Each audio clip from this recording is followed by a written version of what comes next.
Hey everyone, Miv here, and welcome back to my Baldur's Gate Saga Completionist playthrough with SCS. And I think it's time for us to get arrested.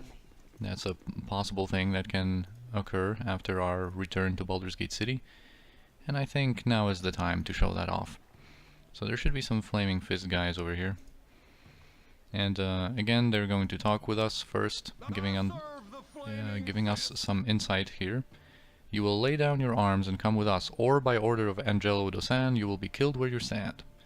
So we can, we have this conversation option here if we don't know that Scar was assassinated, but he says that Scar is dead and Angelo is his proper replacement. We in the ranks have no other choice but to obey his orders, suspect though they may be. You must decide, submit and face judgment or fight here and die. I have no choice, but you do. So let's try and resolve this peacefully.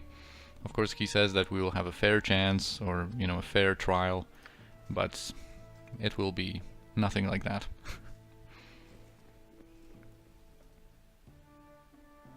I serve the Flaming Fist! So, these are the infamous murderers, finally brought to justice. I'm Angelo, commander of the Flaming Fist. I will be your judge, jury, and executioner. Please pardon the cliché. And here, I don't really like any of these conversational options too much, but I guess this one is kind of like the most normal, least hysterical. And it also, I think, has, judging by Angelo's character and what we have heard of him, maybe, that this could possibly be something that could have a chance of succeeding. And he says that as well, addressing the greed in my soul. An admirable attempt, but one destined to fail. I am not stupid enough to cross one such as Saravok. I reserve that stupidity all to you. Now that we are done with all of these pleasantries, I will make my decision. I had thought hard and long on what sentence I should give if you should be delivered into my hands. The choice is an obvious one. For the charges of murder, theft, arson, rape, and many other assorted crimes, I declare that each of you shall be taken to the bazaar, where you shall hang by the neck until you are dead. So now that this meeting is concluded, we land in our jail cells, but this one, with our hero, Senashira, is opened because the doors apparently have been tampered with. And here, if we explore, we can meet Neb. Useful gadgets I have. Yes, I do. So he also alleges, or like hints at, that it might have been him. Anyway, this is pretty cool conversation response. Who cares what your name is, Neb? Just shut up. But yeah, we can ask him why he is in prison, and he says that he basically murders children. They scream good too, especially the little girls. Filthy monster, shut your mouth. So anyway, we have to talk with him a couple of more times, because apparently he's got a way out of here. But, it doesn't come easy for us to consort with such monsters as him. So we can still be defiant here. But, eventually you get this riddle. If in the previous conversation you don't choose this conversation option, but a different one, that, like, we need to get out of here, please, we'll do whatever, or whatever. That conversation, I think it was more or less what I just said. He will present you with a different riddle, but here the riddle is pretty easy. He's talking about a mirror. Of course, as always, feel free to pause and read everything for yourself. Yeah, and he was like, maybe it's in a different oh no, here it's like, I'll tell you what, murderer to murderer now, monster to monster, are you wanting out? So yeah, he thinks we are very similar to him, although of course we are not. And basically, well, since this is a completionist playthrough, I of course wanted to showcase everything that we can do here after our return to Baldur's Gate City. But it's also pretty relevant to get arrested, because we will meet Neb in Baldur's Gate 2, and you don't really lose much if you don't meet him in Baldur's Gate 1 here, but, he is going to be a little recognizable, I guess, and it's going to make more sense, I guess, our meeting in Baldur's Gate 2. I went around the Flaming Fist compound because I think there are some Flaming Fist guys over here. Yes? And I'm going to try to Certainly. approach kind of... Because there's a character that we were supposed to meet in front of the Flaming Fist compound, Tamoko. I must talk And to here you she in is. private. I think there might be a guard over here, so that's why I'm so careful here. I see you have sought me out, as I thought you would. So apparently she has some important information for us, but she wants us to promise first, to make a promise to her. And it's like, this is kind of like child's play, you know, like make a promise and then hear what that's all about. Anyway, apparently her promise will not harm us, but ignoring it can. Alright, so I am going to show like the good version, I guess, because if we go along here, we will also meet her later. So yeah, let's offer our promise. So she says, I charge you to defeat Saravok, the man behind all your woes. You must destroy his plans and stop his scheme in its tracks. You must strip him of the belief that he can succeed in the path he follows. You must do this for me, and you must also leave him his life. I will help him to live his life as a man, not as the god he thinks he can be.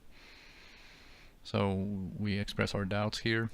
This seems hardly possible. He's pretty set in his ways, it seems. Saravok seeks to destroy everyone, not just you. You are of particular interest because of your shared origins with him. You are a possible rival, one of the few that are worthy of his personal attention. Above all else, you are family. I see this as startling news, though likely you have suspected as much. Of course, she's referring to the fact that he is also a child of Baal, as are we. Does this disturb you? It should not. Monsters are often closer to us than we like to think. You are siblings, and the paths open to him are yours as well, though he has been racing down his from his earliest days. You had Gorion to guide you, did you not? Saravok had no one. He draws his strength from his hatred, from the thought of rising above those he knows to be inferior. His divine blood hungers for conquest, and that is why he must be defeated, but not killed. He serves another, but does not know it. So here, you know, I mean, we should be able to put 2 and 2 together already, but we have to go with this conversation option here. The child becomes the father, or desperately wishes so. The blood pools, calls, and demands. The wise Alando did say unto the ages that the Lord of Murder would perish, and his doom would spawn his mortal progeny. Chaos would be sown in their passage, but to what purpose? You have felt the hunger and heard the offerings of power. Saravok thinks they are true, and so he seeks a senseless war, and a slaughter of a scale so grand as to defy description. He thinks it will launch him to what? Possibly he is right, but I cannot lose him to this. So why do you oppose him when you so clearly care for his life? So she shares Saravok's company. Like, she clearly is in love with him.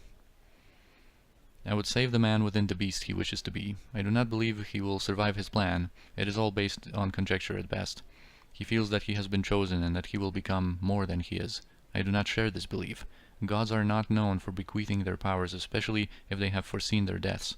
Whatever he is, I would keep him here, grounded firmly among those of us that are all flesh.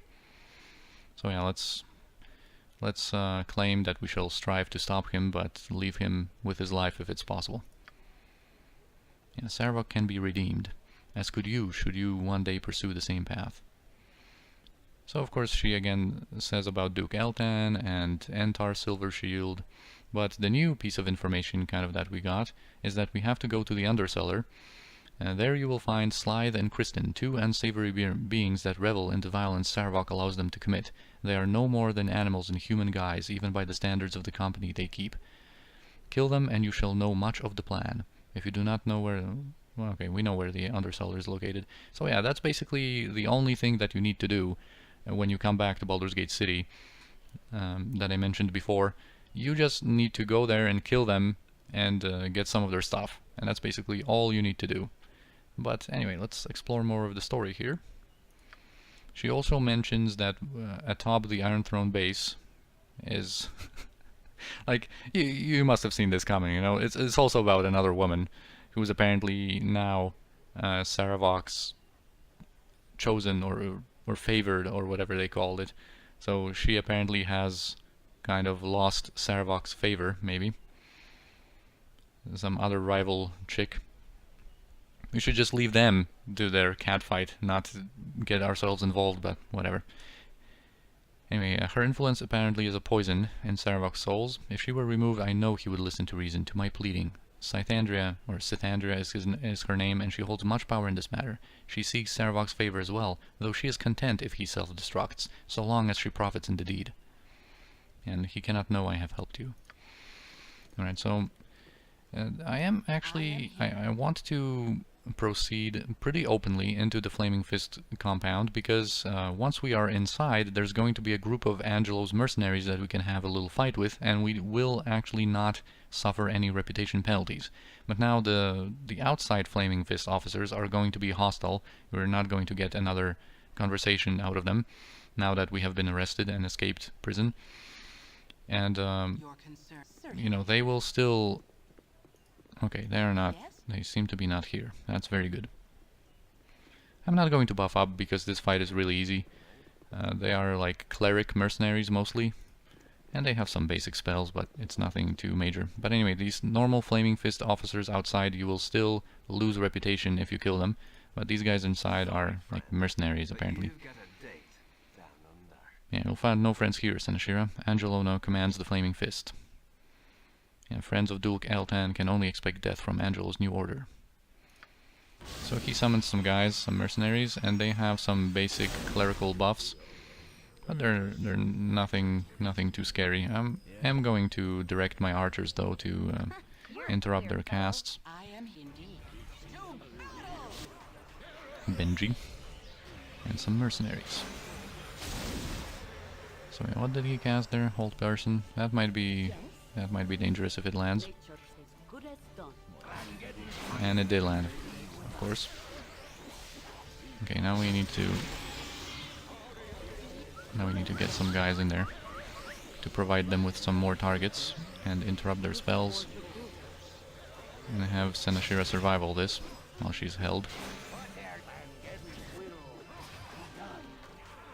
Okay, that's okay. Senashira should be safe, although she did receive quite a bit of damage. This can be a much smoother encounter. They managed to summon quite a few skeletons there too.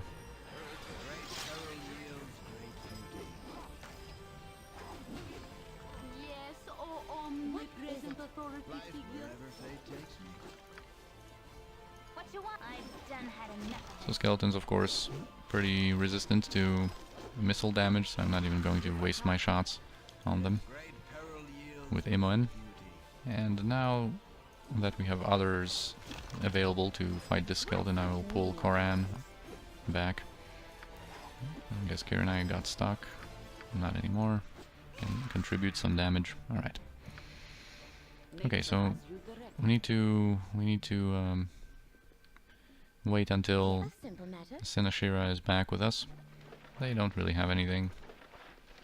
I thought they might have some potions, but nope. Alright, so that's pretty good. She had a Doom cast on her that reduced her saving throws a little bit, so her saving throw versus spell was 8, which is still pretty good, but let's heal Senashira up a little bit.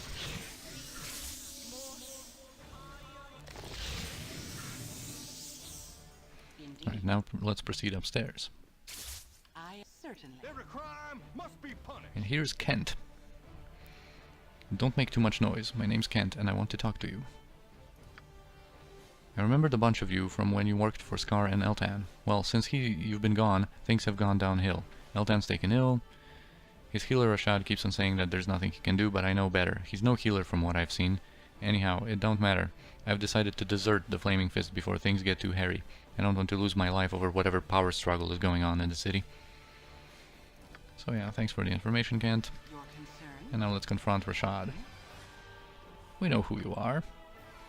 Alright, so he obviously turns into a greater doppelganger.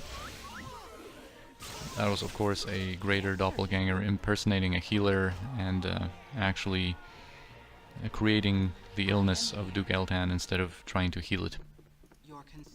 Alright, so here's Duke Eltan.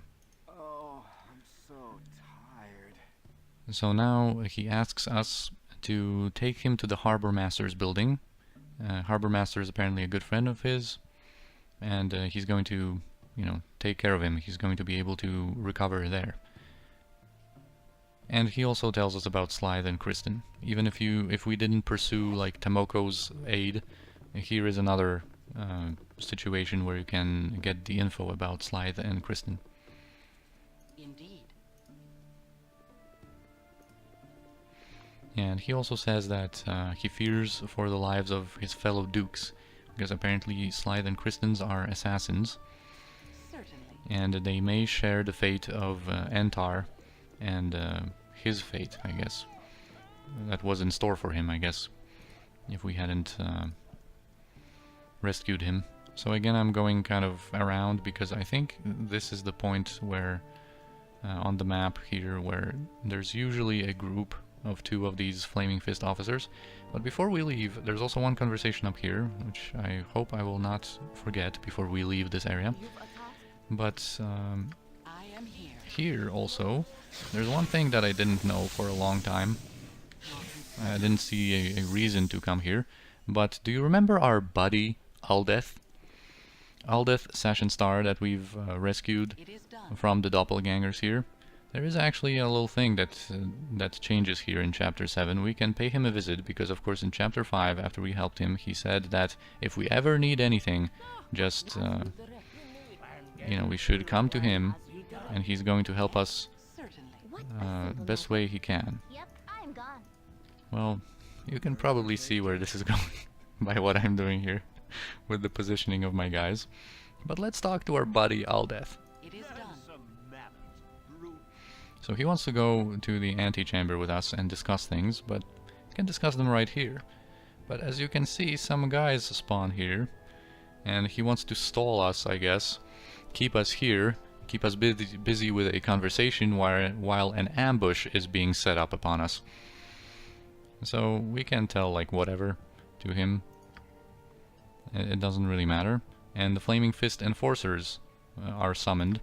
And he says that a gentleman cannot harbor known criminals. It would have been a smear upon my honor. And he tries to leave, but he is not going to if things go right. Alright, there you go, Aldev. Was that worth it? I'm going to take that. Those potions you had. Oh, we also get the letter here from Saravok to Kiska, the doppelganger. And it basically explains what we've just learned. Yeah, that Slythe and Kristen are preparing to assassinate Grand Duchess Leah Janath and Grand Duke Belt. And some of his brethren, some of the other doppelgangers are gathering at the sewer entrance to the palace. And this is the moment I have long waited for, as I hope you have as well. The bloodshed that will result when I declare war on Amn will be most glorious. Yeah, so that's the thing. I didn't really explain, you know, and here of course we have Duke Eltan, we're carrying him. Anyway, now we can escape, and they shouldn't follow us. And just these guards are hostile. And unfortunate that they have to die for their pesky employer, Aldev, but some justice has been served here. So if you know about this one, you know, it's probably pretty unlikely that you're going to ever help Aldev again in his confrontation against the druids in Cloakwood, although in order to help the druids, you know, you have to choose that silly aloe vera oil line. Anyway, here's Laola, and she's here from Chapter 5, as you can see. Like, she wants us to have an audience with Scar. That's basically for a situation if you go into the Merchants League quarters without having the quest from Scar yet. She kind of gives you, you know, the heads up that you should look for Scar and talk to him. And Scar also mentioned Laola once in one of his conversations. Okay, so here's a Flaming Fist guy that we're just going to outrun. So she is pretty mad. What's the trouble, Milady? So she is one of the nobles or merchants that actually is not in favor of having Saravok as Grand Duke. And she's pretty mad because he is squandering apparently the Iron Throne's wealth and like froze her assets or something.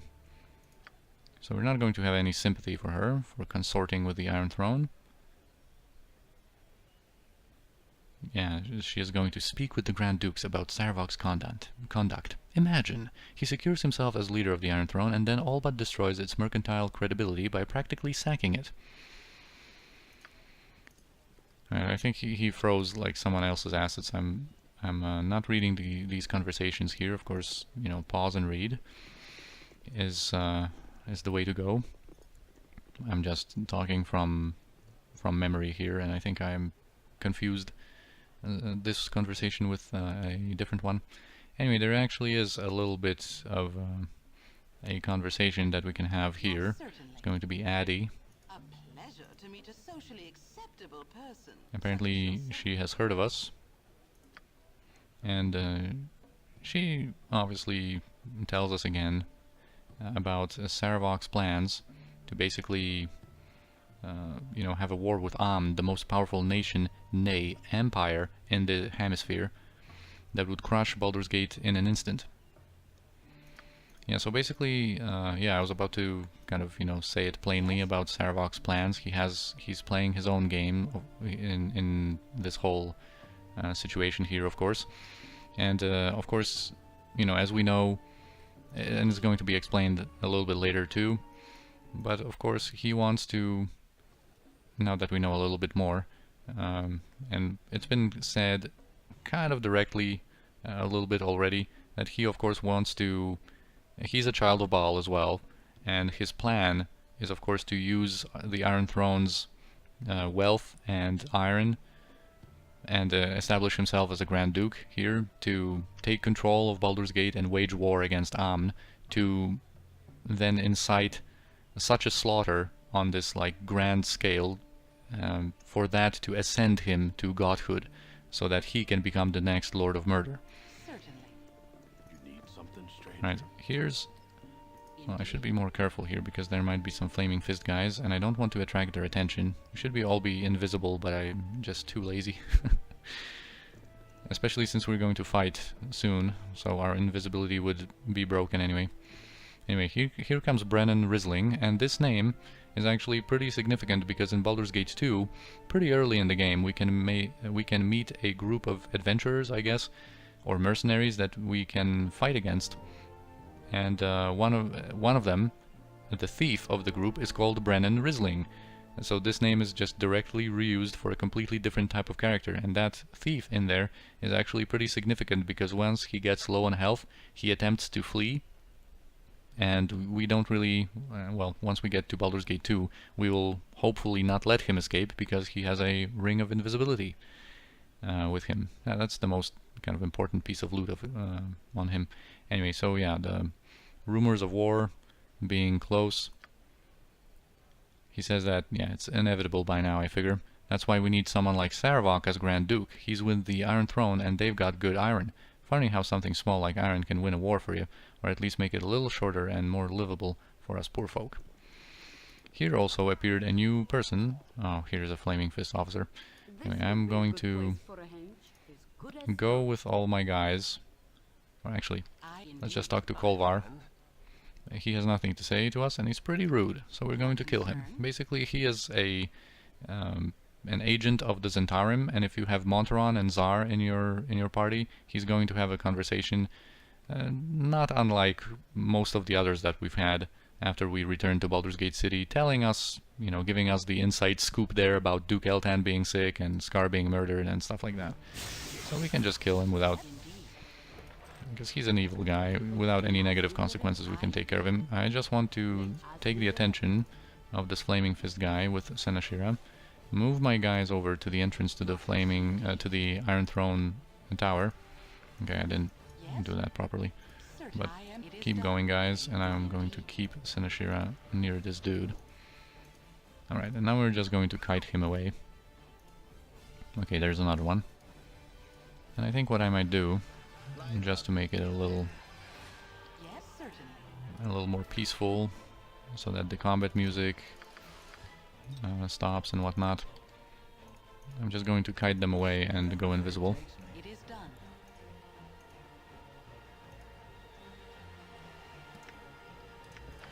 This should be enough. I'm going to leave them here. But I want to talk to this Flaming Fist guy. I want to make myself, you know, not invisible again. So let's talk with like some random guy. So now we're not invisible.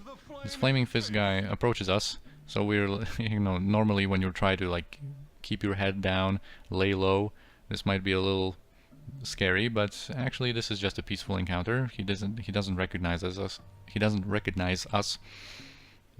You look lost, citizen. And you can actually ask him some questions. This just ends the whole interaction if you're just admiring the architecture. Yeah, and he says that Angelo's been mobilizing the fist, and there's no reason to worry because the Flaming Fist apparently has everything under control. You need have no fear of those Amnion fools. Anyway, here's the Harbor Master's building. And we're going to bring Duke Eltan to the Harbor Master. You're rather outlandish folk to be wandering round here. Yeah, so he's going to harbor Duke Eltan and allow him to recover in safety. Yeah, I've got to get him to a safe place, so good luck. And he just leaves. We get a little bit of an experience here. It doesn't really matter, but the thing is that, of course, you know, it was kind of vital to the story and a nice thing to do. Was to just get Duke Eltan to safety, and I am going to... Should I drink this invisibility potion? Oh, might as well. Alright, so now the last thing we need to do for now is to investigate the Iron Throne Tower. Leave me be. Certainly. Guard will have you. Oh, we're invisible, so she approached Jaheira. Anyway, here's someone that wants to just leave this sinking ship. And we can get a lot of info from these like employees or former employees of the Iron Throne that confirm the whole scheme of Saravok here. That he is in control, but he apparently like squanders all the wealth of the Iron Throne for some unknown reasons for these merchants. Yeah, he is soon to be appointed Grand Duke, as we have heard before. We are simply to be cast off, and I would not be surprised if he marches the Flaming Fist through here tomorrow as a show of his stance on mercantile crime. Yeah, so how can this be? He has built up support by pledging to combat the very chaos he himself was sowing. I imagine he'll have a fantastic success rate too, seeing as how he is in total control with our leaders dead.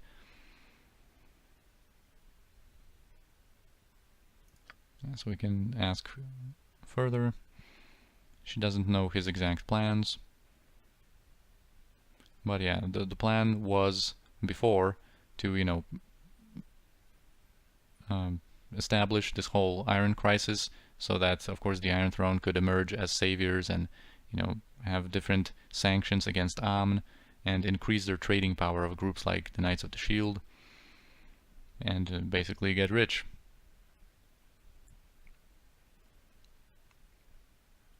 Yeah, and he is seemingly intent on abandoning us and launching a bloodbath of a war. Know this, the people believe in Saravok, and it will take more than a blade to reduce his stature in the eyes of the public. So people see what they wish, and they really wish to see a savior. He offers stability and seems able to deliver.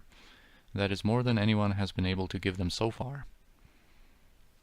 Yeah, we're going to try to kill her, because she was in on the plan. And even if the plan of the Iron Throne was only what she said about, you know, this whole like mercantile operation, we have to remember what means they have used to achieve that kind of success.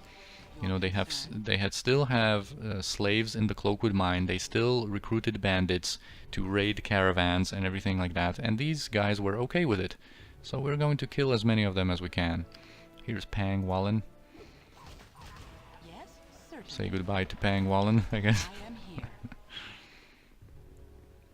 Alright, upstairs there's going to be more conversations. Here's going to be Gregor. And I'm going to try to kill him as well. Although not making it obvious who we are. We can still pry more information out of him.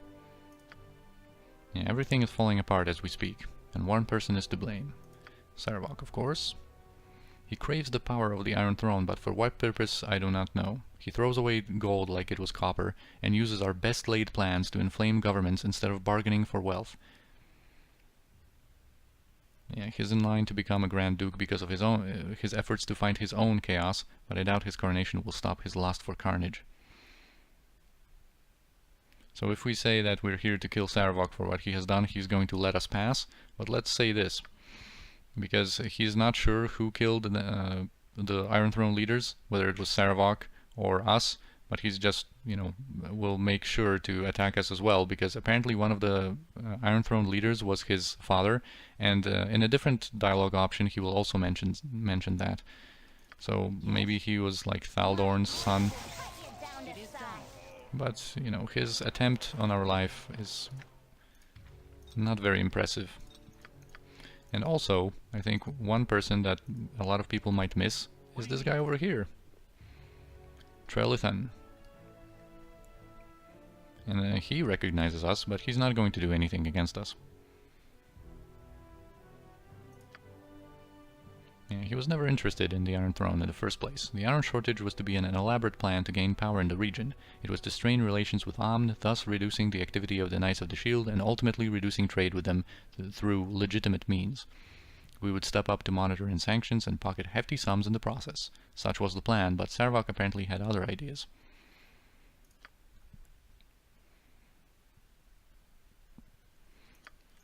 Yeah, so again, stating what we already know. I am here. Indeed. Here is going to be this lady, Kalesia. Unclean. And she's apparently she's been sent from Sembia to determine why this branch of the Iron Throne has foundered.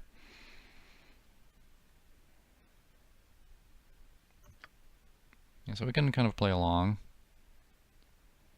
And she's not too impressed with what happened here with Saravok claiming control here.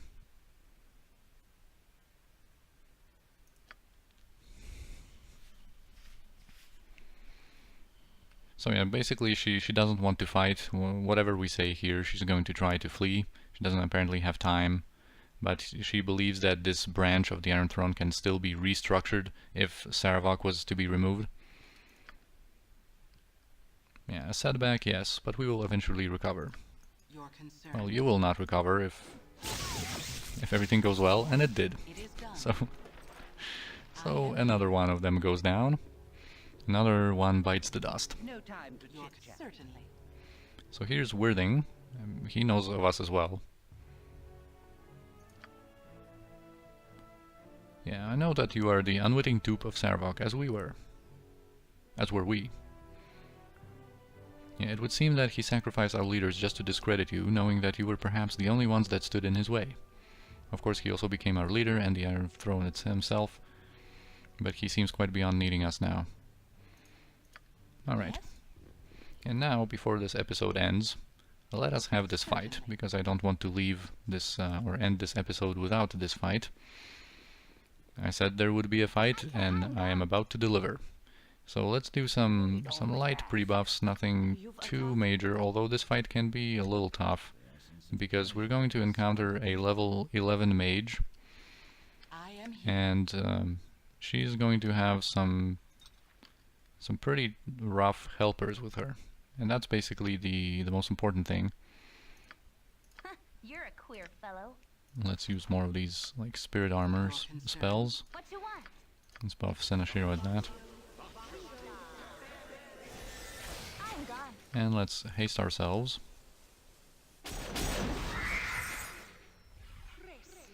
Coran is actually going to use arrows +2 here. Yes? And there's a lot of things that can happen. I think she is a random specialist, because in her dialogue she mentions that she's a conjurer, but with SCS I don't think they make her a conjurer every time. I think it's random, so I don't really know what she has up her sleeve I am here. precisely, but let's check her out. Best you make peace with your demons before I send you to meet them. Meet 'em. Anyway, so here's Cythandria. So you've come back. If you were smart, Senashira, you would have left well enough alone. I don't know how you escaped my lord's trap at Candlekeep, but you won't be getting any farther than here. So who are you to... or shut up and defend yourself, but who are you to threaten us? She's Cythandria, consort to Saravok.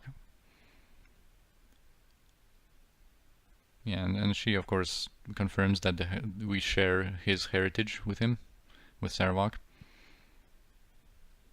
He will be pleased to know I have killed you, perhaps enough that I might become his favored once again. So I don't know, he just shuffles women. Like, how would... What? He's such a good boyfriend material, is he not? But yeah, it's more proof that women like the bad boy, I guess. Alright, anyway. She's not going to betray him. So you're one of his bimbos. Who cares? Defend yourself. I like this one. Yeah, she mentions that she's a conjurer of some proficiency, but she's not a conjurer every time, I think, with SCS. Anyway, we're going... well, let's first highlight them.